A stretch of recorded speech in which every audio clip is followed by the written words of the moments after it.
So typically the 7 steps in an executive search assignment is the client would identify and select the headhunter they wanted to work with.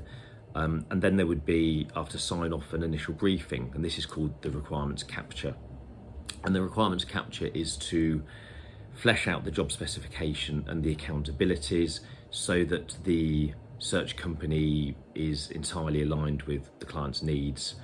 The second point is a market mapping exercise, and this is where the exec search firm should look at where your competitors are or where in the market the candidates with the skills you need will be. Now that may be competitors, it may be within a certain geography, or it may be, if you are looking for high growth people, it's people who've got those attributes, therefore have come from growth organisations. The third step would be the search firm would present you with a long list, and that can normally be within a shared document, but it's typically a target of researched organisations. 30 to 50 is typical, depending on the requirement, that they are then going to approach, and it's a time for the client to sanity check that the search firm is targeting the right type of company in the right areas with the right individuals.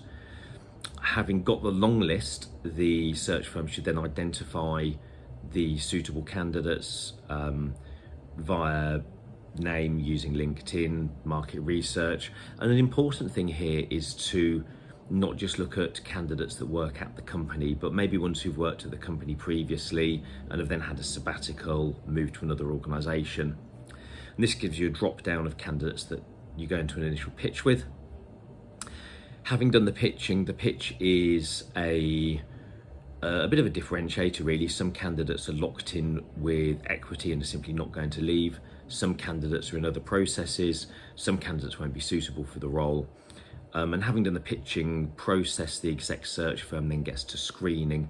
And the screening is where they do a more formalised interviewing process. And typically that is also looking at candidate engagement, because with a headhunt, a lot of the time candidates aren't actively looking. So the search firm should be absolutely fighting on the client's behalf, understanding the USPs of the role, what's in it for the candidates, and really trying to get a high level of candidate engagement. Having completed the screening, the search firm should then be presenting a shortlist, and the shortlist was typically 3 to 5 candidates per assignment. Under normal circumstances, the client would interview all of the candidates that have been presented, and there should be at least 2 or 3 that they can go to offer with. And at the offer stage, the exec search firm is to really make sure that the candidate's going to join, because counter-offering at headhunting level is very, very common. Typically speaking, if candidates weren't looking to leave to start with, which is often the case, the package and buy into the exec team is key, and the exec search firm should be able to help you with all of those things.